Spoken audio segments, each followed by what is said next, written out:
Assalamualaikum warahmatullahi wabarakatuh. Bismillahirrahmanirrahim. Alhamdulillahil qawiyyi sultanuh, al-wadihil burhanuh, al-mabsut fil wujud karamuhu wa ihsanuh. Allahumma salli wa sallim wa barik wa karrim wa azim ala miftahi bab rahmatillah adada ma fi ilmillah salatan wa salaman daimaini bidawami mulkillah wa ala alihi wa sahbihi adada kulli dharratin alfa marrah amma ba'd. Yang saya cintai, yang saya muliakan, para alim ulama, para kiai, para asatid, para tokoh masyarakat, para aparat pemerintah, yang saya cintai, yang saya muliakan, ketua panitia beserta seluruh panitia peringatan Isra wal Mi'raj Nabi besar Muhammad sallallahu alaihi wasallam, beserta seluruh hadirin hadirat, bapak-bapak, ibu-ibu, pemuda-pemudi umat baginda Nabi besar Muhammad yang selalu dimuliakan oleh Allah Subhanahu wa taala.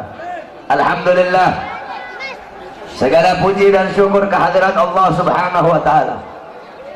Dialah Allah Subhanahu wa taala yang maha besar dari segala sesuatu yang besar.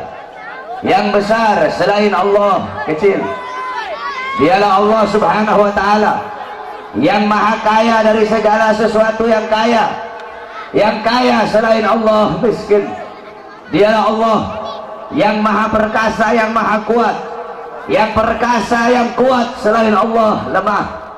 Dialah Allah raja di atas para raja, yang raja selain Allah hamba. Dialah Allah Subhanahu wa taala yang maha berkuasa selama-lamanya, yang berkuasa selain Allah, kadang berkuasa dan kadang tidak berkuasa. Dialah Allah yang maha tahu, yang tahu selain Allah adalah pencari pengetahuan.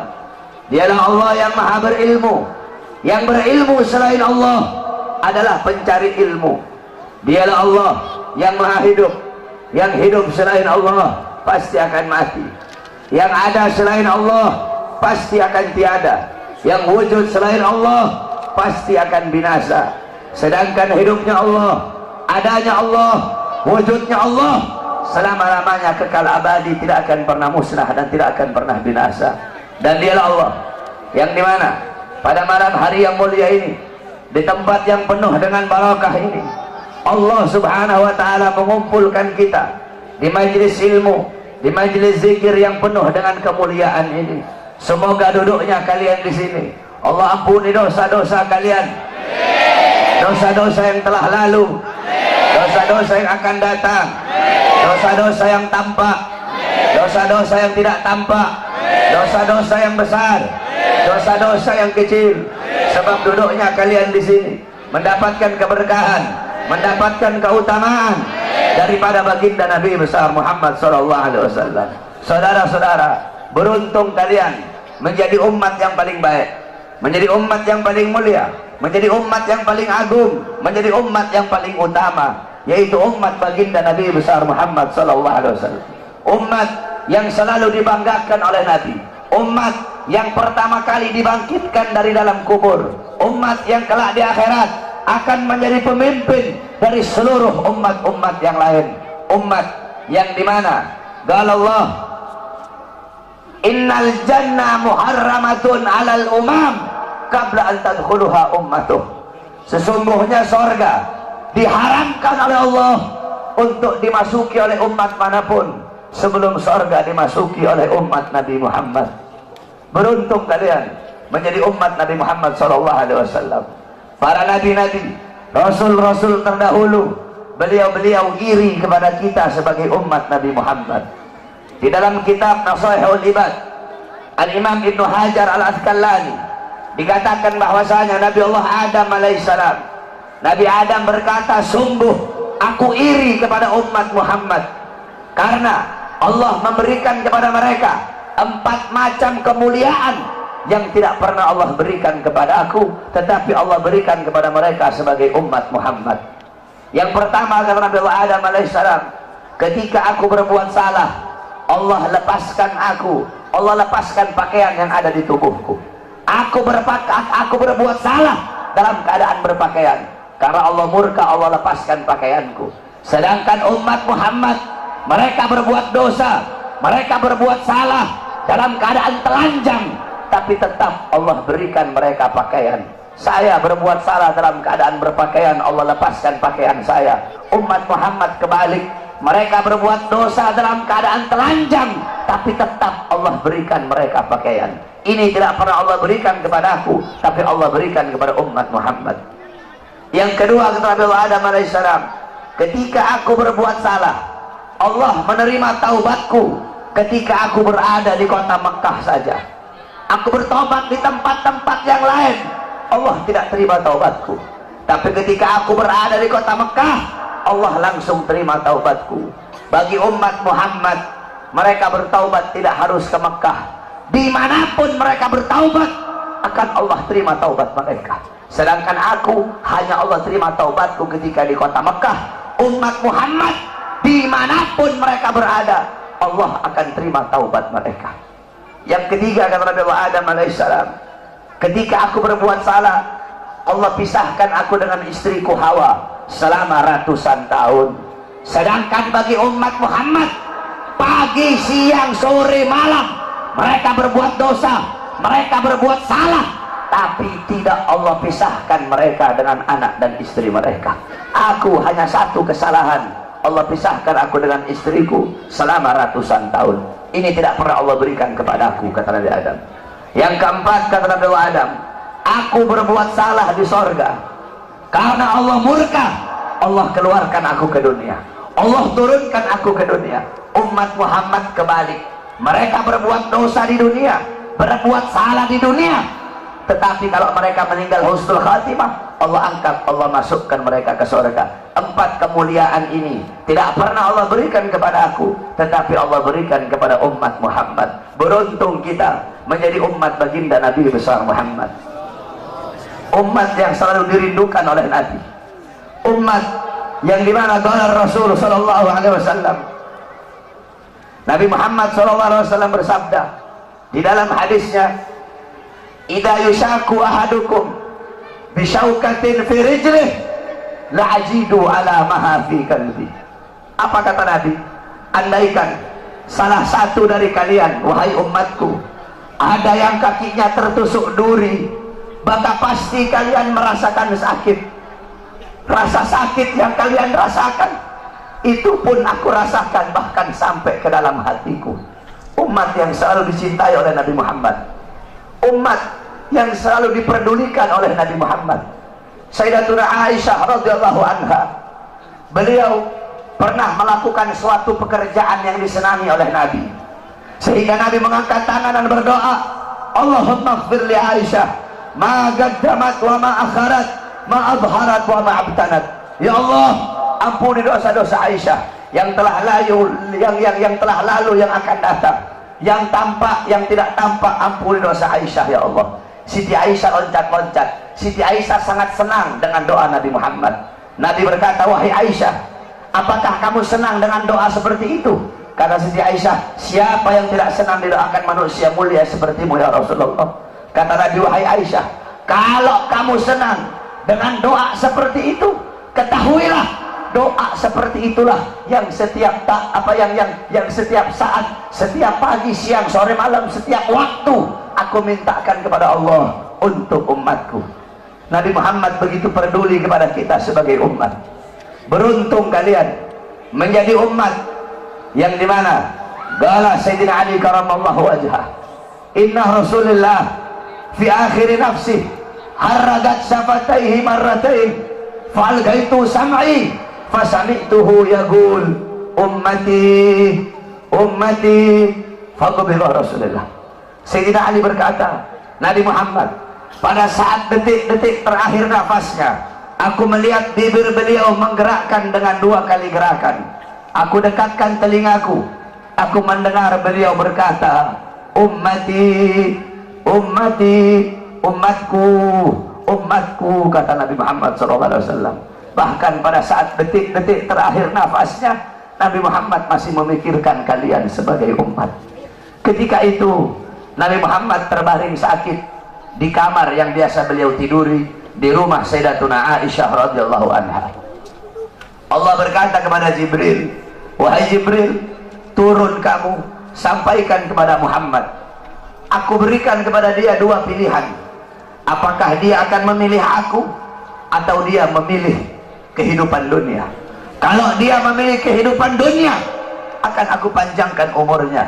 Tapi kalau dia memilih aku, sampaikan kepadanya, pada hari ini akan datang ajalnya. Turun Jibril membawa firman tersebut.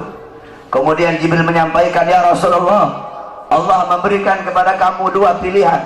Apakah engkau memilih Allah atau memilih dunia? Kalau engkau memilih Allah, pada hari ini akan datang kematianmu. Kalau kamu memilih dunia, Allah panjangkan umurmu. Apa kata Nabi Muhammad? Wahai Jibril, sudah tentu aku lebih memilih Allah. Bagiku kehidupan sebenarnya bukan dunia. Kehidupan sebenarnya bagiku ketika ruhku berpindah menghadap Allah subhanahu wa ta'ala. Pergi Jibril membawa kabar tersebut. Kemudian Allah memanggil Israel, wahai Israel, wahai pencabut nyawa, turunlah kamu ke dunia. Pasang muka yang paling bagus, pasang wajah yang paling bagus. Kamu akan mencabut nyawa makhluk yang paling mulia, yaitu Nabi Muhammad. Kamu cabut nyawa dia, itu pun kamu izin dulu kepada dia, mau tidak dia dicabut nyawanya. Kalau dia mau kamu cabut, kalau dia tidak mau kamu kembali kepada aku. Turun Israel membawa perintah Allah untuk mencabut nyawa baginda Nabi besar Muhammad. Israel berdiri di depan pintu rumahnya Nabi. Israel tidak berani langsung masuk rumahnya Nabi. Israel berdiri di depan pintu rumah Nabi Muhammad. Israel mengucapkan salam, Assalamualaikum ya Rasulullah, Assalamualaikum ya Habibullah, Assalamualaikum ya Safiyullah. Pintu rumah dibuka oleh Sayyidatuna Fatimah. Sayyidatuna Fatimah putrinya Nabi membuka pintu rumah tersebut. Siti Fatimah berkata, siapa engkau? Apakah engkau tidak lihat ayahku sedang terbaring sakit? Israel menjawab, aku yang memisahkan anak dengan orang tua, aku yang memisahkan orang tua dengan anak, aku yang memisahkan suami dengan istri, aku yang memisahkan istri dengan suami, aku yang menjadikan anak-anak menjadi yatim, aku yang menjadikan istri-istri menjadi janda, aku yang meramaikan kuburan, aku pemisah antara kehidupan dan kematian. Aku adalah Israel. Allah memberikan mandat kepada aku untuk mencabut nyawa seluruh makhluk, dan aku datang ke sini untuk mencabut nyawa makhluk yang paling mulia, baginda Nabi besar Muhammad. Siti Fatimah lari menangis. Siti Fatimah kembali ke pangkuan ayahnya. Siti Fatimah berkata, wahai ayahku, engkau akan wafat. Wahai ayahku, kau akan meninggal dunia. Israel sudah ada di depan ingin mencabut nyawamu ya Rasulullah. Rasulullah berkata, jangan kau bersedih wahai Fatimah. Wahai Fatimah, ketahuilah, setelah kematianku, engkau adalah manusia yang pertama kali akan menyusulku. Setelah kematianku nanti kelak, engkau adalah manusia yang pertama kali masuk surga setelah aku. Siti Fatimah mengusap air matanya. Datang Israel berdiri di hadapan Nabi Muhammad. Israel berkata, ya Rasulullah, dengan segala kerendahan hatiku, aku datang kemari untuk mencabut nyawamu atas perintah Allah. Aku izin dulu kepadamu, apakah engkau mau dicabut nyawa? Kalau engkau mau, aku cabut. Kalau engkau tidak mau, aku kembali kepada Allah subhanahu wa ta'ala.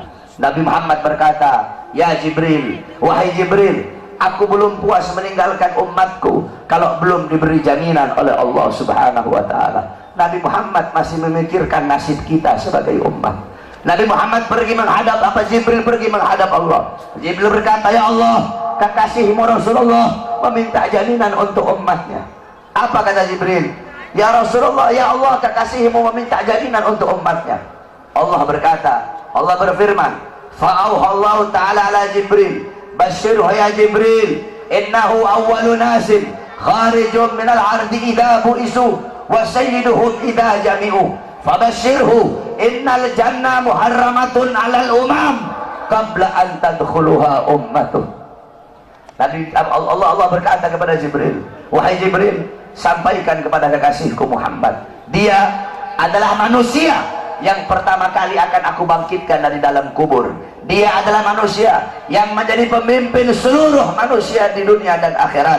dia menjadi pemimpin kelak ketika hari kebangkitan, dan sampaikan kepadanya, jaminan dariku surga aku haramkan untuk dimasuki oleh umat manapun sebelum surga dimasuki oleh umatnya. Turun Jibril bawa wahyu tersebut. Rasulullah berkata, al-an qarrat aini, sekarang aku senang, sekarang aku puas, cabutlah nyawaku wahai Israel. Dicabut nyawa Nabi Muhammad SAW. Ketika dicabut nyawa Nabi Muhammad mendesah. Nabi Muhammad berkata, dicabut lagi nyawa Nabi Muhammad. Nabi Muhammad berkata, Nabi Muhammad merasakan sakit. Di sebelah kanannya Nabi ada sebuah cawan berisi air. Nabi Muhammad letakkan tangannya di cawan tersebut. Beliau usap air keringat yang keluar dari wajah beliau. Kemudian beliau berkata, wahai Israel, apakah seperti ini rasa sakit dicabut nyawa? Israel berkata, iya ya Rasulullah, seperti itulah rasa sakit dicabut nyawa. Nabi berkata, apakah rasa sakit seperti ini juga yang nanti bakal dialami oleh umatku? Apakah rasa sakit seperti ini yang nanti bakal umatku rasakan wahai Israel? Israel berkata, iya ya Rasulullah, rasa sakit seperti itulah yang nanti bakal dialami oleh umatmu. Rasa sakit seperti itulah yang nanti bakal dirasakan oleh umatmu. Mendengar itu Nabi Muhammad menangis. Nabi Muhammad mengangkat tangan. Doa terakhirnya Nabi Muhammad, harapan terakhirnya Nabi Muhammad, doa yang menutupi wafatnya Nabi Muhammad SAW. Beliau mengangkat tangan dan berdoa, Allahumma khaffif ala ummati fi sakaratil maut. Ya Allah, ringankanlah sakaratul maut umatku. Ya Allah, permudahkanlah sakaratul maut umatku. Aku nabi mereka, aku pemimpin mereka, aku penanggung jawab mereka ya Allah. Biar aku menanggung seluruh rasa sakit sakaratul maut umatku. Biar aku menanggung beban penderitaan rasa sakit mereka ya Allah. Umatku tidak akan kuat, mereka tidak akan sanggup ya Allah. Biar aku Muhammad menanggung rasa sakit sakaratul maut umatku. Apa yang telah kau lakukan untuk Nabi Muhammad? Apa yang telah kau korbankan untuk Nabi Muhammad? Nabi Muhammad berjuang untuk kalian. Nabi Muhammad menanggung rasa sakit sakaratul maut kalian. Karena begitu cinta beliau kepada kalian sebagai umat. Saya dan kalian, kita tidak bisa membalas jasa-jasa Nabi Muhammad SAW. Sekalipun kalian merangkak dari rumah kalian menuju kuburnya Nabi Muhammad, kalian tidak akan bisa membalas jasa-jasa Nabi Muhammad SAW. Oleh karena itu saudara-saudaraku sekalian, setelah Nabi Muhammad wafat, banyak para sahabat-sahabat yang tidak kuat hidup. Ada sahabat yang berdoa, ya Allah, cabut kedua mataku. Untuk apa lagi aku melihat? Nabi sudah wafat, cabut kedua mataku. Aku tidak lagi mau melihat selain memandang wajahnya Nabi Muhammad. Ketika itu juga dia dibutakan oleh Allah Subhanahu wa ta'ala. Ada yang angkat tangan, ya Allah, cabut nyawaku. Aku tidak lagi mau hidup. Untuk apa aku hidup? Nabi Muhammad sudah wafat, cabut nyawaku ya Allah. Ketika itu juga Allah cabut nyawanya. Kemudian ada seorang perempuan, ada seorang wanita, balat li Aisyah, ya Aisyah, ikshif li qabrin Nabi. Wahai Aisyah, bukakan untukku kuburnya Nabi Muhammad. Dibuka kuburnya Nabi oleh Siti Aisyah. Masuk ini perempuan, fabakat hatta matat. Wanita ini menangis depan kuburnya Nabi sampai dia mati saat itu juga. Ketika itu banyak para sahabat yang tidak ada lagi gairah hidup. Sayyidina Abu Bakar As-Siddiq radhiyallahu anhu. Kamu tahu Sayyidina Abu Bakar? Sayyidina Abu Bakar seorang sahabat yang sangat dekat dengan Nabi Muhammad. Para ulama mengatakan Sayyidina Abu Bakar As-Siddiq, beliau wafat dengan dua sebab. Sayyidina Abu Bakar meninggal gara-gara dua sebab. Pertama sebab dohir, kedua sebab batin. Sebab dohirnya apa? Karena beliau pernah dikasih makanan yang ada racunnya, dimakan oleh beliau. Racun itu lama-lama menggerogoti kesehatan beliau. Itu sebab dohir. Sebab batin beliau meninggal, kenapa? Sebab batin beliau meninggal karena terlalu merindukan baginda Nabi besar Muhammad SAW. Istri beliau berkata, setiap kali Abu Bakar bangun dari tidur, pasti bantalnya beliau basah. Basah dengan apa? Basah dengan air mata kerinduan kepada baginda Nabi besar Muhammad. Kamu tahu, setelah Nabi Muhammad wafat, Sayyidina Abu Bakar As-Siddiq duduk kayak begini. Beliau duduk di pojokan sambil begini, sambil beliau bilang, andaikan Rasulullah ada di sampingku, andaikan Rasulullah ada di sisiku, sungguh aku merindukan sosok baginda Nabi besar Muhammad. Bilal ibn Rabah, muazzinnya Nabi, setelah Nabi wafat, Bilal pergi pindah, nggak mau lagi beliau tinggal di Madinah. Kenapa? Tidak kuat teringat kenangan bersama baginda Nabi besar Muhammad. Selama 2 tahun Bilal pindah ke Syam. Kemudian selama 2 tahun beliau di sana, tiba-tiba mimpi Nabi Muhammad. Nabi Muhammad berkata, wahai Bilal, datang kau berziarahlah kepada aku. Datang Bilal selama 2 tahun. Bilal datang ziarah di kuburnya Nabi Muhammad. Ketika Bilal ziarah di kuburnya Nabi Muhammad sambil menangis, tiba-tiba datang Sayyidina Umar bin Khattab.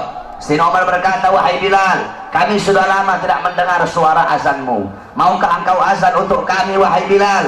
Bilal menolak, Bilal tidak mau. Datang Sayyidina Abu Bakar As-Siddiq, wahai Bilal, kami sudah lama tidak mendengar suara azanmu. Maukah kau azan untuk kami, wahai Bilal?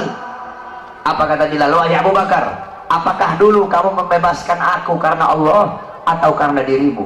Kalau dulu kamu membebaskan aku karena Allah, jangan kau paksa aku untuk azan. Tapi kalau kau membebaskan aku karena dirimu, aku akan azan untuk dirimu. Dulu setiap aku mengucapkan asyhadu anna Muhammadar Rasulullah, Nabi Muhammad selalu tersenyum kepada aku. Sekarang ketika aku mengucapkan itu, siapa yang akan tersenyum kepadaku? Jangan kau paksa aku untuk azan, wahai Abu Bakar. Tiba-tiba datang 2 orang pemuda. Pemuda yang pertama dari perut ke atas mirip Nabi Muhammad. Pemuda yang kedua dari perut ke bawah mirip Nabi Muhammad. Mereka adalah Sayyidina Hasan dan Sayyidina Husain, cucunya Nabi Muhammad SAW. Sayyidina Hasan dan Sayyidina Husain berkata, wahai Bilal, maukah kau azan untuk kami sebagaimana kau azan untuk datuk kami baginda Nabi besar Muhammad? Bilal menangis. Apa kata Bilal? Wahai cucu Rasulullah, kalau aku menolak permintaan kalian, kelak aku akan menghadap Nabi Muhammad. Aku akan jawab apa ketika aku ditanya oleh Nabi Muhammad? Abu Bakar memerintahkan aku tidak mau. Umar memerintahkan aku tidak mau. Kalau kalian yang perintahkan, aku tidak bisa menolak. Karena kalau aku tolak, aku takut kelak di hadapan kakek kalian tidak bisa menjawab apa-apa. Aku takut tidak mendapatkan perhatian. Aku takut tidak mendapatkan syafaat dari kakek kalian. Naik Bilal di tempat yang biasa beliau azan. Bilal mengumandangkan azan. Allahu Akbar, Allahu Akbar, Allahu Akbar, Allahu Akbar. Kamu tahu penduduk Madinah ketika itu gempar. Mereka berkata, hal bu'isar Rasul, apakah Nabi diutus lagi? Apakah Nabi Muhammad hidup lagi? Kok Bilal mau azan? Apakah Nabi hidup lagi? Kenapa Bilal azan? Mungkin Nabi Muhammad hidup lagi. Yang punya toko menutup tokonya, yang di pasar mereka keluar dari pasar. Bilal melanjutkan azannya. Asyhadu an la ilaha illallah, asyhadu an la ilaha illallah. Wanita-wanita yang dipingit keluar dari rumahnya masing-masing. Mereka meneriakkan, hal bu'isar Rasul, apakah Nabi diutus lagi? Apakah Nabi hidup lagi? Sehingga Bilal mau azan. Begitu mereka merindukan sosok Nabi Muhammad. Ketika mereka sampai di tempat Bilal azan, mereka tidak melihat sosoknya Nabi. Ketika itu Madinah tenggelam dalam lautan air mata. Itu kecintaan mereka para sahabat kepada Nabi, kerinduan mereka setelah wafatnya baginda Nabi besar Muhammad SAW. Oleh karena itu, saudara-saudaraku sekalian yang dimuliakan oleh Allah Subhanahu wa taala, cintai oleh kalian Nabi Muhammad, ikuti beliau, jadikan beliau sebagai uswah, sebagai qudwah, sebagai teladan dan pedoman kamu dalam kehidupan sehari-hari. Ikuti sunnah-sunnah beliau. Jadikan rumah tangganya kamu rumah tangga Nabi Muhammad. Jadikan kau punya rumah tangga Nabi Muhammad. Kamu tahu, banyak sekarang rumah tangga yang hancur, banyak sekarang rumah tangga yang berantakan. Kenapa? Karena rumah tangga itu tidak mengikuti rumah tangga baginda Nabi besar Muhammad. Rasulullah SAW bersabda, baiti jannati. Nabi Muhammad berkata, rumahku adalah sorgaku, rumahku adalah sorgaku. bukan rumah yang mewah, bukan rumah yang megah, bukan rumah yang tingkat, bukan isi rumah itu perabotan-perabotan yang mahal, bukan suami yang kaya, bukan suami yang ganteng, bukan istri yang cantik, bukan anak-anak yang pintar dalam urusan dunia, bukan itu baiti jannati. Baiti jannati, rumahku, surgaku adalah suami yang taat kepada Allah, suami yang patuh kepada Allah, istri yang taat kepada Allah, istri yang patuh kepada Allah, anak-anak yang taat kepada Allah, anak-anak yang patuh kepada Allah, rumah tangga yang dihidupkan dengan salat, rumah tangga yang dihidupkan dengan Al-Quran, rumah tangga yang dihidupkan dengan sunnah-sunnah Nabi. Ini adalah baiti jannati. Walaupun rumahnya dari kardus, walaupun tinggalnya di bawah jembatan, kalau suami, istri, anak-anak taat patuh tunduk kepada Allah, rumah tangga itu akan menjadi sorga. Rumah tangga itu, itulah rumah tangga baginda Nabi besar Muhammad SAW. Sekarang ini banyak istri-istri durhaka ya. Istri-istri sekarang banyak yang durhaka. Kalian ibu-ibu sebagai seorang istri harus jadi istri yang soleha, harus jadi istri yang taat kepada Allah, jadi istri yang taat kepada suami, harus ikhlas menerima kekurangan suami sebelum ikhlas menerima kelebihan suami. Ini ibu-ibu sekarang ikhlasnya menerima kelebihan doang, kekurangan suaminya nggak mau diterima. Suami datang nggak bawa duit diteriakin sama ibu-ibu. Kalian sebagai seorang perempuan, ridho Allah kepada kalian berada dalam ridho suami kalian. Ibu-ibu, beda anak perempuan sama anak laki, itu beda. Kalau anak laki-laki dia nikah, dia bukan milik istrinya, dia tetap milik bapak dan ibunya. Tapi kalau anak perempuan udah nikah, maka perempuan itu sepenuhnya milik suaminya. Makanya cari ridhonya suami. Ini kadang istri sekarang kurang ajar sama suami, kasar sama suami, caci maki suami. Gak heran suami-suami jadi pada takut istri semua. Kalian sebagai seorang wanita ikhlas terima kekurangan suami kalian, sabar dalam ngurusi rumah tangga kalian. Soalnya ibu-ibu tahu, zaman sekarang ini kita kalau mau cari perempuan cantik banyak, mau cari perempuan kaya banyak, mau cari perempuan pintar banyak. Saya sehari 10 bisa saya dapat. Kalau cuma mau cari cantik doang, saudara-saudara. Yang susah perempuan yang ikhlas menerima kekurangan suaminya dan sabar di dalam mengurusi urusan rumah tangga. Kalian sebagai seorang istri, tempatkan kedudukan kalian di bawah kaki suami dan taruh suami kalian di atas kepala kalian. Rendahkan suara kalian di hadapan suami. Suara istri itu harus lebih rendah daripada suara suami. Ini ibu-ibu suaminya ibu-ibunya jauh kemana-mana sama suara suami. Suaminya datang nggak bawa apa-apa, kasihan, habis jadi gojek jauh-jauh, kehujanan, kepanasan, berantem sama Ahok, pulang ke rumah nggak bawa apa-apa, dilempar panci suaminya. Udah gojek kemana-mana, ada yang jualan rokok, kasihan, di sana cari nafkah untuk ngasih makan anak bini.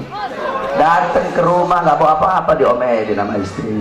Hargai keringat suami kalian yang jatuh untuk menafkahi kalian sebagai anak istri. Jadilah kalian seorang wanita yang nggak banyak ngeluh sama suami. Ibu-ibu tahu, ibu-ibu kalau banyak ngeluh sama suami, jangan heran kenapa rezekinya suami kamu mampet. Kenapa? Karena banyak istri-istri yang suka ngeluh. Jadi jangan banyak ngeluh, udah ikhlas aja. Suami mau datang bawa uang kayak nggak bawa uang kayak, ikhlas kamu, jangan ngeluh. Justru semakin ngeluh semakin mampet. Kamu doakan kamu punya suami, ya Allah semoga suami saya dikasih rezeki yang banyak, permudah rezeki suami saya. Jangan banyak ngeluh, nuntut ini nuntut itu, beli bedak harga 1 juta. Ibu-ibu tahu wanita-wanita yang ada di Hadramut? Ibu-ibu tahu Hadramut? Hadramut tempatnya Wali Songo. Wali Songo yang bawa Islam, para habaib itu asalnya dari Hadramut. Ibu-ibu mau tahu perempuan di sana kayak gimana? Wanita-wanita yang ada di sana, istri-istri yang ada di sana, Itu kalau beras habis, garam habis, susu habis, bawang habis, itu mereka nggak ngomong sama suaminya. Beras habis, mereka nggak ngomong begitu. Susu habis, nggak kayak ibu-ibu. Ibu-ibu, woi bang, beras habis bang, mana aja bang. Terus perempuan di sana kalau beras habis gimana? Kalau beras habis nih ibu-ibu tiru mereka nih. Kalau beras habis, itu karungnya mereka taruh di tempat yang mencolok. Kalau susu habis, kalengnya mereka taruh di tempat yang mencolok. Jadi nanti dia suaminya tahu sendiri, oh udah habis beras. Kalau ibu-ibu dapat suami yang ngerti. Kalau ibu-ibu dapat suami yang nggak ngerti, setahun nggak makan, itu beras udah habis tetap nggak bakal dia beli. Walaupun ibu taruh depan pintu, dia nggak tahu apa-apa. Jadi kalau dapat suami yang nggak ngerti, beras habis, ambil karungnya taruh di kepalanya, beras habis. Kalau suaminya ngerti, taruh tuh karung beras di depan. Jadi suaminya bangun tidur, ucek-ucek mata, oh udah habis beras, dia mandi, dia beli beras. Kalau ngerti, kalau nggak ngerti juga, ambil tuh karung, lagi tidur suaminya masukin dalam karung beras.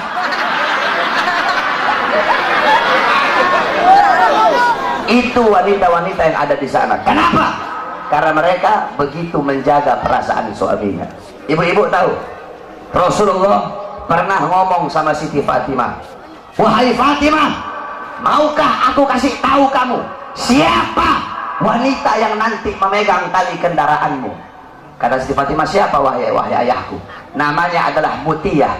Coba kamu pergi, rumahnya ada di ujung sana.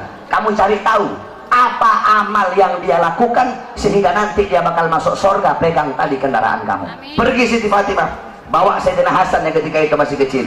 Sayyidina Hasan masih kecil ketika itu, dibawa oleh Siti Fatimah, diketuk pintu rumah, assalamualaikum, enggak dibuka ibu-ibu. Dari dalam dijawab, waalaikumsalam. Man, siapa? Ana Fatimah binti Rasul, aku adalah Fatimah putrinya Rasulullah. Oh iya wahai Fatimah, kalau engkau sendiri silahkan masuk, tapi kalau engkau bersama laki-laki, jangan masuk wahai Fatimah. Aku bersama laki-laki, siapa? Anakku masih kecil, oh maaf, kamu tidak boleh masuk. Tapi dia masih kecil, walaupun masih kecil, aku izin dulu kepada suamiku, besok nanti kamu balik lagi, saya izin dulu kepada suamiku. Lihat bagaimana Siti Mutia. Ibu-ibu sekarang, Pak RT, Pak RW datang ke rumah, Waalaikumsalam, suaminya ada nggak ada? Oh mari masuk Pak RT, mari masuk Pak RW. Mau kopi apa mau teh Pak RW? Gak boleh. Mau yang datang presiden, kalau belum izin kepada suami, gak boleh, haram. Boleh. Akhirnya apa? Besoknya datang. Ibu-ibu sabar ya, istri dulu nanti baru suami. Sabar dulu. Nanti gantian. Kalau mereka yang saya ini, kamu teriak-teriak kayak mereka nanti ya. Akhirnya apa ibu-ibu? Akhirnya besok datang lagi Siti Fatimah, bawa Sayyidina Husain. Ketika diketuk, assalamualaikum, waalaikumsalam. Man, Fatimah binti Rasul. Oh wahai Fatimah, kamu bersama siapa? Bersama Husain dan Hasan. Oh maaf, kalau Hasan udah dikasih izin, kalau Husain belum dikasih izin. Balik lagi besok, aku izin dulu kepada suamiku. Dia izin kepada suaminya, baru besoknya boleh masuk Siti Fatimah. Siti Fatimah lihat ini perempuan biasa-biasa aja, ahli ibadah bukan, ahli sholat bukan, ahli Quran bukan. Terus amal apa yang dia lakukan sehingga masuk surga? Nanti megang tali kendaraan Siti Fatimah. Padahal ini perempuan biasa-biasa saja. Tiba-tiba Siti Fatimah melihat ada 3 buah benda. Itu 3 buah benda sangat dikeramatkan, jadi sangat diagungkan sama Siti Mutia. 3 benda itu adalah cambuk, lap, sama gunting. Cambuk, lap, sama gunting. Siti Fatimah tanya, wahai Mutia, 3 buah benda ini untuk apa? Kok kayaknya kamu istimewakan ini 3 benda ini? Kata Siti Mutia, oh itu lap, ketika suamiku pulang cari nafkah, aku lapin seluruh keringatnya yang jatuh, aku lap. Karena keringat itulah yang jatuh untuk mencari nafkah, untuk menghidupi aku dan anak-anakku. Kira-kira ada istri di sini begitu? Tidak ada. Awas kamu sampai rumah dihantam sama istri kamu nanti. Ibu-ibu bisa begitu? Bisa nggak? Suaminya pulang habis dari gojek, terus digituin, bisa? Dilapin keringatnya. Tapi jangan pakai lap, pakai keset.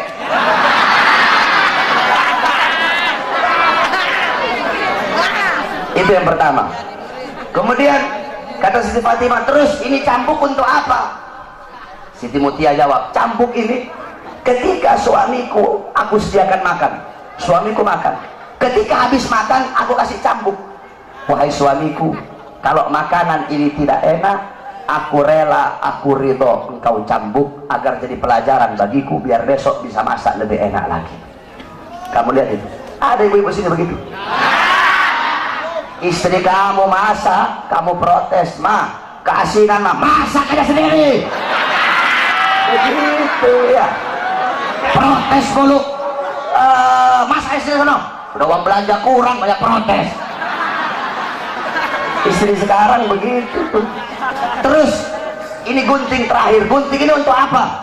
Dijawab sama Siti Mutia, sebelum aku tidur aku kasih gunting kepada suamiku dan aku bilang, wahai suamiku, apabila dari tadi pagi sampai sekarang ada kata-kataku yang menyakiti perasaanmu, aku rela, aku ridho engkau potong lidahku. Subhanallah. Ada, kamu cari di mana perempuan kayak begitu sekarang? Yang ada cabai-cabai syar'i sekarang banyak.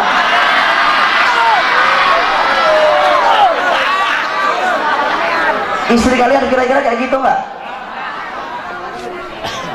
Itu ibu-ibu Siti Mutia. Nah, kalian sebagai seorang wanita, jadikan beliau-beliau sebagai teladan kamu, para wanita sorga. Siti Mutia, Sayyidatuna Fatimah, Sayyidatuna Khadijah, Sayyidatuna Aisyah radhiyallahu anha, Sayyidatuna Khadijah radhiyallahu anha, kemudian Ummu Salamah radhiyallahu anha, Ummu Sulaim radhiyallahu anha, Ummu Aiman radhiyallahu anha, Siti Khansa radhiyallahu anha.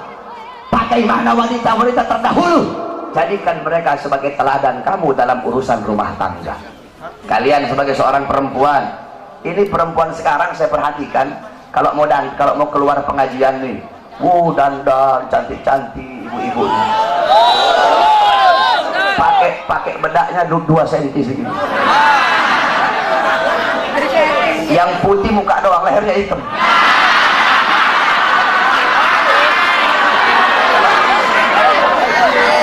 Kalau mau ke pengajian, dandan cantik-cantik.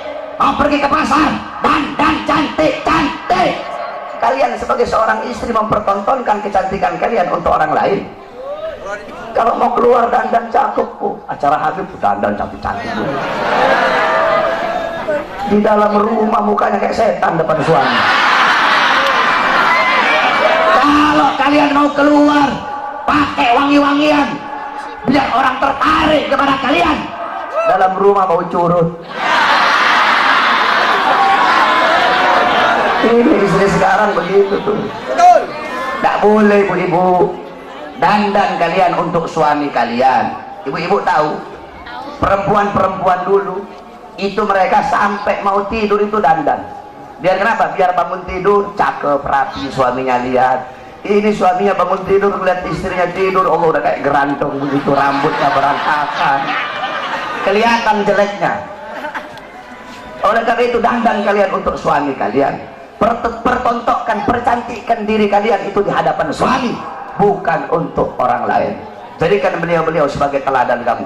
Kemudian kalian sebagai seorang istri, kalian adalah muallimah, muaddibah, mudarrisah, pendidik, pengajar pertama bagi putra-putri kalian. Bagus atau buruknya seorang anak tergantung daripada ibunya. Kenapa? Makanya Allah bilang di Al-Quran, hirsul lakum, perempuan-perempuan kalian adalah ladang bagi kalian. Kalian para laki-laki yang bercocok tanam, istri-istri kalian adalah ladang. Kalau kalian bercocok tanam di ladang yang baik, hasilnya bakal baik. Kalau kalian bercocok tanam di ladang yang kering kerontang, maka hasilnya bakal rusak. Nah, bejat atau tidaknya anak-anak kalian tergantung daripada istri-istri kalian.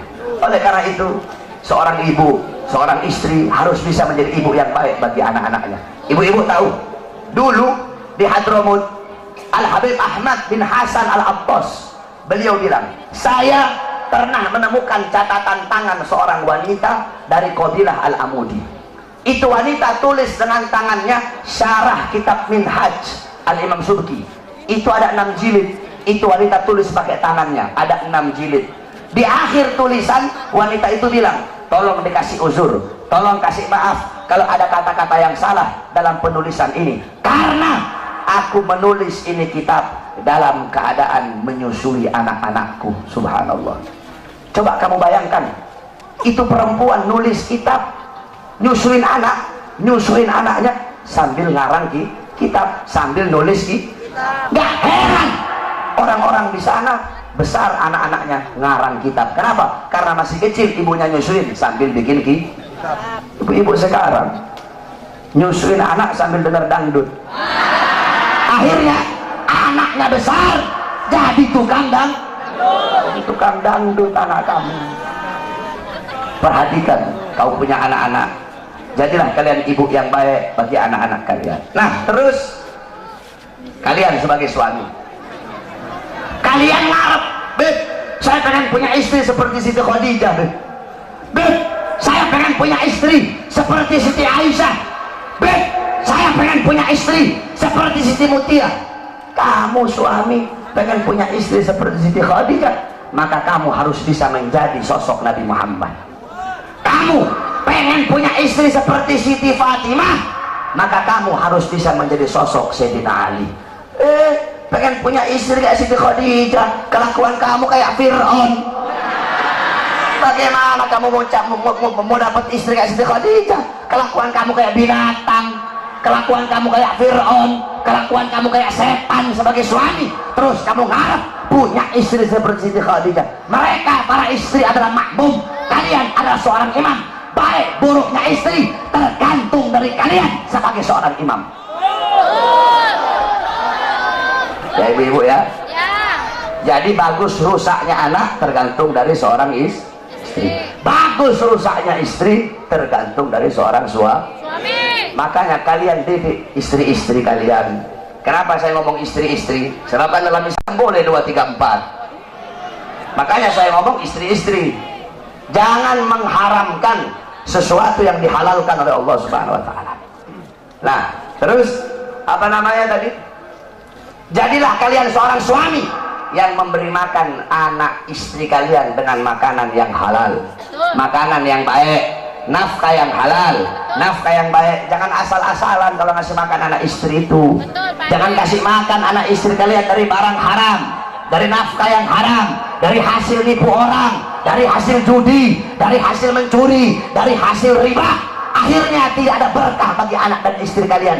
Jangan heran kenapa istri kalian melotot di hadapan kalian, kenapa istri kalian membantah perintah kalian, kenapa istri kalian caci maki kalian, kenapa anak-anak kalian jauh dari Allah, anak-anak kalian jauh dari agama. Karena kalian sebagai seorang suami memasukkan nafkah yang haram di dalam tubuh anak dan istri kalian. Kamu tahu doa Rasul, inna fil jasadi mudghatan idza saluhat saluhal jasadu kulluh wa idza fasadat fasadal jasadu kulluh ala wahyal qalb. Di dalam diri manusia ada segumpal daging. Kalau daging itu baik, baik seluruh anggota tubuh. Kalau daging itu rusak, maka rusak seluruh anggota tubuh. Ingat, daging itu adalah hati. Kalau hati itu tumbuh dari makanan, kalau kamu kasih makan anak istri kamu dari makanan yang baik, maka anak istri kamu akan jadi anak istri yang baik. Tapi kalau kamu kasih makan anak istri kamu dari barang yang haram, dari barang nafkah yang haram, jangan heran kalau anak istrimu melakukan sesuatu yang diharamkan oleh Allah Subhanahu wa taala. Dulu ada seorang wali besar, ulama besar, yaitu Al-Imam Haramain. Beliau dulu pernah ditanya, saudara-saudara. Beliau ditanya tentang satu permasalahan. Beliau nggak bisa jawab.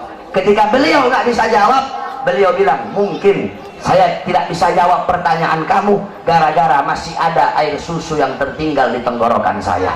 Maksudnya apa ada air susu yang tertinggal? Dulu saya waktu masih kecil, bapak saya sangat hati-hati memberi makan ibu saya ketika ibu saya sedang menyusui saya. Tiba-tiba ada seorang budak perempuan ambil saya. Itu budak susui saya tanpa sepengetahuan orang tua saya. Ketika ibu saya tahu, langsung saya diambil, dikasih kepada bapak saya. Bapak saya masukkan jari telunjuknya ke tenggorokan saya, mengeluarkan air susu budak tersebut. Karena itu adalah air susu yang subhat. Mungkin aku tidak bisa jawab pertanyaan kamu karena masih ada air susu yang tertinggal. Coba kamu lihat orang-orang dulu sampai segitunya berhati-hatinya mereka dalam memakan makanan yang subhat. Kamu tahu Al-Imam Hanafi. Imam Hanafi 7 tahun nggak pernah makan kambing. Kenapa 7 tahun nggak makan kambing? Semenjak ada kambing milik Baitul Mal di Kufah yang hilang, jadi Baitul Mal itu ada kambing. Ada orang nyumbang kambing di Baitul Mal. Itu kambing hilang. Ketika itu kambing hilang, Imam Hanafi nggak mau makan kambing.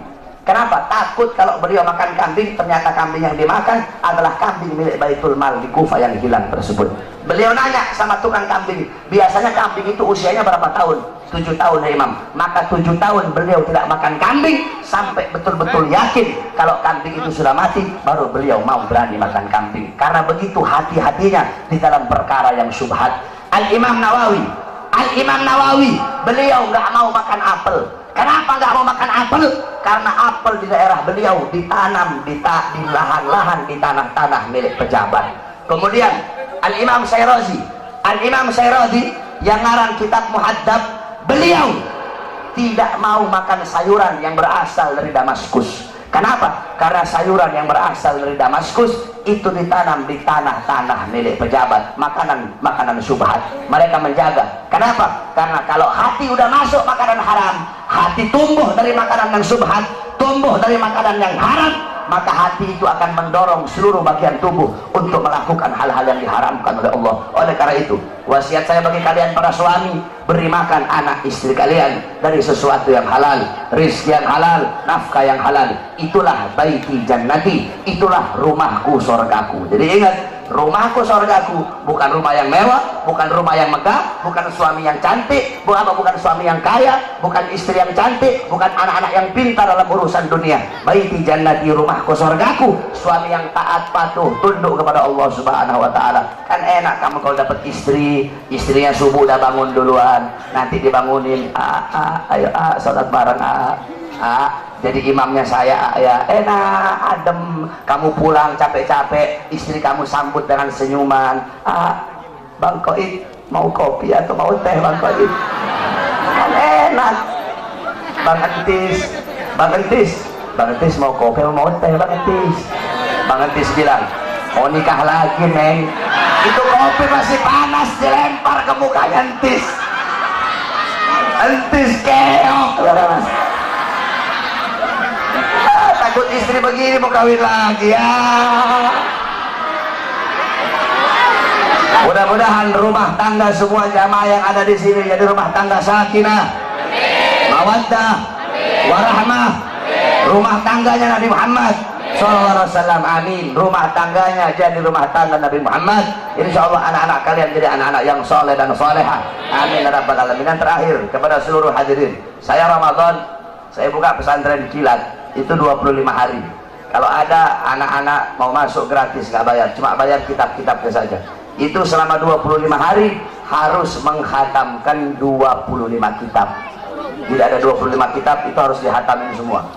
Fikihnya ada kitab Risalatul Jami'ah, Taqratus Sadida, kemudian hadis, Arba'in Nawawi dan lain-lainnya, kemudian pelajaran Shorof, Amsalatul Tasrif, Kailani, kitab-kitabnya, kemudian Nahwu, Jurumiyah, Mabadi, kemudian tajwidnya Hidayatus Sibyan, kemudian Al-Quran, kemudian Muhawarah, kemudian Mu'adzarah dan lain seluruh pelajaran. Itu ada 20 kitab harus dihatamkan. Jadi kalau ada anak-anak sini yang mau masuk pesantren kilat, betul, selama 25 hari nggak boleh pulang. Jadi ngajinya itu habis tarawih nanti saya ngajar, habis tarawih saya ngajar sampai jam 10. Jam 10 gantian Habib Muhammad ngajar sampai jam 12. Jam 12 saya ngajar sampai pagi. Sampai pagi tuh. Nah, nanti habis sholat subuh Habib ada habaib lagi yang ngajar sampai jam 9. Nah, jam 9 istirahat. Bangun duhur. Habis sholat duhur saya ngajar sampai asar. Habis asar saya ngajar lagi sampai tarawih. Begitu terus setiap hari biar hatam 20 kitab itu. Jadi kalau ada yang masuk silahkan, gratis, nggak bayar. Saya tanggung semua makannya yang ada di sana. Insya Allah saudara-saudara semuanya yang hadir di sini, Allah Subhanahu Wa Taala jadikan hamba-hamba yang baik, hamba-hamba yang taat, hamba-hamba yang patuh, hamba-hamba yang tunduk kepada Allah Subhanahu Wa Taala. Tadi semuanya yang turun aksi 55, insya Allah Allah jadi saksi atas perjuangan kalian semua. Insya Allah Allah SWT berikan kemenangan kepada kita umat Islam. Saudara-saudara sekalian, ingat, kemenangan pasti akan menang. Kemenangan, kebenaran pasti akan menang. Kebenaran itu gak akan pernah kalah. Kita memperjuangkan kebenaran, kita pasti menang, saudara-saudara. Kita berdoa semoga Allah berikan kekuatan kepada majelis hakim untuk bisa menvonis Ahok dengan seberat-beratnya. Sehingga apa? Sehingga kalau Ahok nanti nggak ditahan, besok bakal lahir Ahok-Ahok yang lain. Kalau Ahok nggak ditahan, besok bakal lahir penista-penista agama yang lain. Jadi hakim harus tegas. Hakim itu harus bisa kasih keputusan yang adil, keputusan yang bisa memuaskan seluruh masyarakat dan umat Islam yang ada di Indonesia. Saya malas mau bahas Ahok, belum tidur saya dari tadi pagi, nggak mau keras-keras saya. Nanti deh di acara yang satunya deh. Apalagi Ahok udah keok, udah kalah Ahok. Tinggal nunggu masuk bui aja lu Ahok. Kok bentar lagi masuk bui kok. Kebenaran pasti akan menang, saudara-saudara. Kebenaran tidak bisa dikalahkan dengan kebatilan. Kebenaran milik Allah, dan Allah pasti akan memenangkan yang berjalan di jalan kebenaran. Makanya kita dukung terus hakim. Udah cukup jaksanya yang goblok, hakim dan ikut-ikutan goblok. Kalian hukum, kalian para penegak hukum, kalian para penegak hukum, hukum harusnya tajam di atas, tajam di bawah, bukan tumpul di atas dan tajam di bawah. Tegakkan kebenaran, tegakkan keadilan kepada siapapun, yang benar-benar, yang salah-salah. Ini para penegak hukum, Pak Polisi, hakim, jaksa, congornya kan suka ngomong, ini negara hukum ini. FPI jangan anarkis FPI. Ini negara hukum. Jangan main hakim sendiri ya. Negara hukum ini. Congor kalian ngomong negara hukum, tapi justru kalian yang mengkhianati dan menodai hukum itu sendiri, saudara-saudara. Cukup sudah, kami demo berkali-kali. Insya Allah demo tadi kita itu, insya Allah Allah lihat dan Allah berikan kekuatan kepada hati. Kita masih percayakan, tadi demo damai, kita masih percayakan kepada hakim. Untung tadi saya nggak orasi. Kalau saya orasi tadi bahaya kalau saya pegang mic. Makanya jangan sampai deh saya orasi. Kalau saya udah orasi, udah nggak ada kata lain, serbu. Nggak boleh. Kita harus tunggu komando dari Al-Imam Al-Habib Rizik bin Hussein Syihab. Makanya saya nggak mau orasi, nggak mau pegang mic, takut saya. Kalau udah pegang mic, ngeliat polisi, oh, serbu begitu.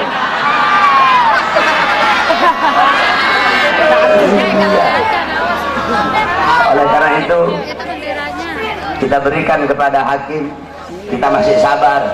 Makanya hakim kalian harus adil, tegakkan kebenaran.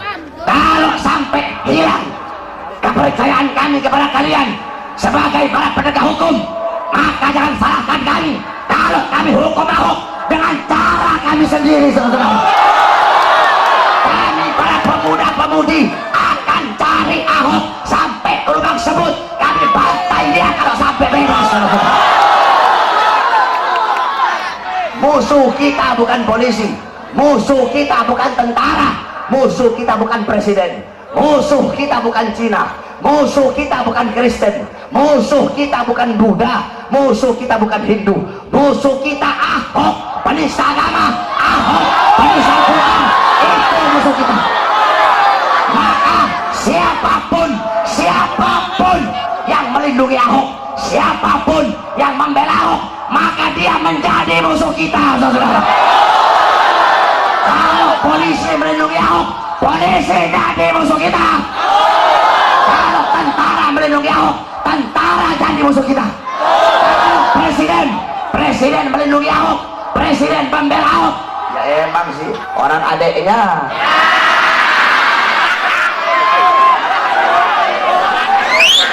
Adeknya nyusunya kan bareng-bareng sama banteng.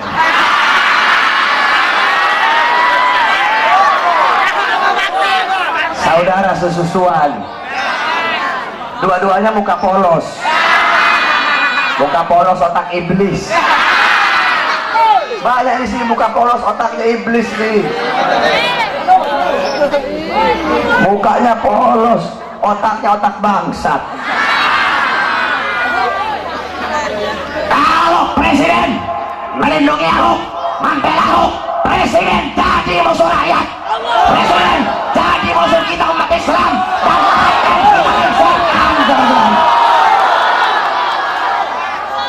Makanya demi keutuhan NKRI, demi keutuhan Bhinneka Tunggal Ika, demi keutuhan bangsa, tangkap Ahok, penjarakan Ahok, hukum Ahok dan selanjutnya.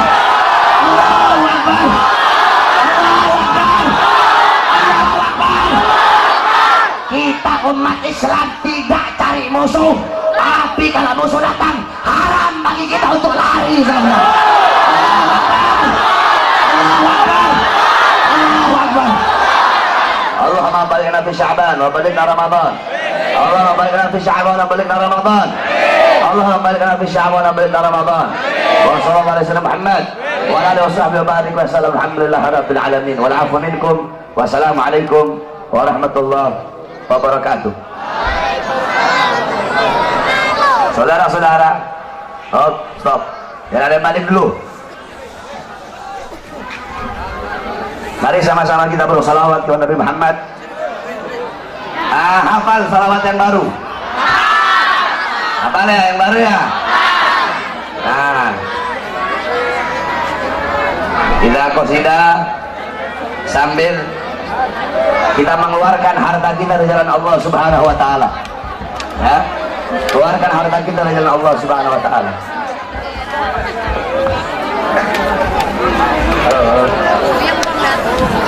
Prajurit pembela Rasulullah, bangkitlah untuk agama, bangkitlah untuk negara, satukan hati, satukan jiwa.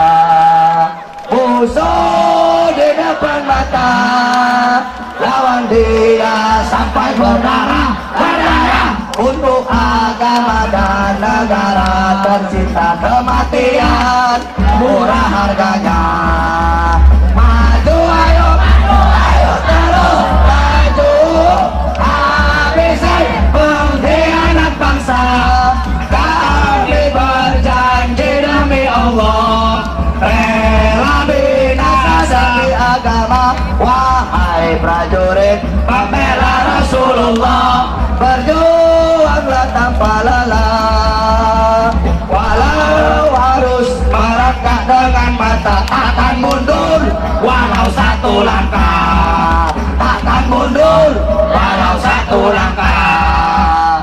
Wahai para pemudi-pemuda, kibarkan Fahil Mustafa, serahkan jiwa untuk agama, mencari syahid di jalan Allah. Maju pantang menyerah, walau bergelimangan darah, berdarah, jadi saksi Allah. Mati syahid adalah hari raya. Maju ayo, maju ayo, terus maju. Habisi pengkhianat bangsa. Kami berjanji demi Allah, rela binasa demi agama. Wahai prajurit pembela Rasulullah, berjuanglah tanpa lelah. Walau harus merangkak dengan mata, takkan mundur walau satu langkah, takkan mundur walau satu langkah. Wahai para pejuang agama, bangkitlah. Wahai para singa-singa Allah, bangunlah. Musuh sudah di depan mata, lawanlah. Kejayaan menanti kita, kejayaan menanti kita, kejayaan menanti kita. Rebutlah. Maju ayo, maju ayo, terus maju. Habisi pengkhianat bangsa. Kami berjanji demi Allah,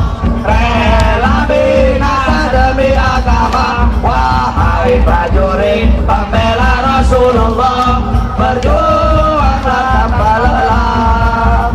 Walau harus merentak dengan mata, takkan mundur walau satu langkah, takkan mundur. Allahu Akbar, Allahu Akbar. Semoga Allah berikan panjang umur kepada guru kita Al-Habib Rizik bin Husain bin Syihab. Semoga Allah panjangkan umur beliau. Semoga beliau pulang dari umrah ke Indonesia dalam keadaan selamat. Amin ya rabbal alamin. Allahumma nas'aluka khairal as'alah wa khairan najah wa khairal khair khairal mamat wa anta bitajil mawadana wa haqiqi mana wa anta maulana fanasuluka bil kafirin wa sallallahu alaihi wasallam Muhammad wa alihi wasahbihi barik wa sallam. Alhamdulillah rabbil alamin. Wa salli ala sayyidina Muhammad.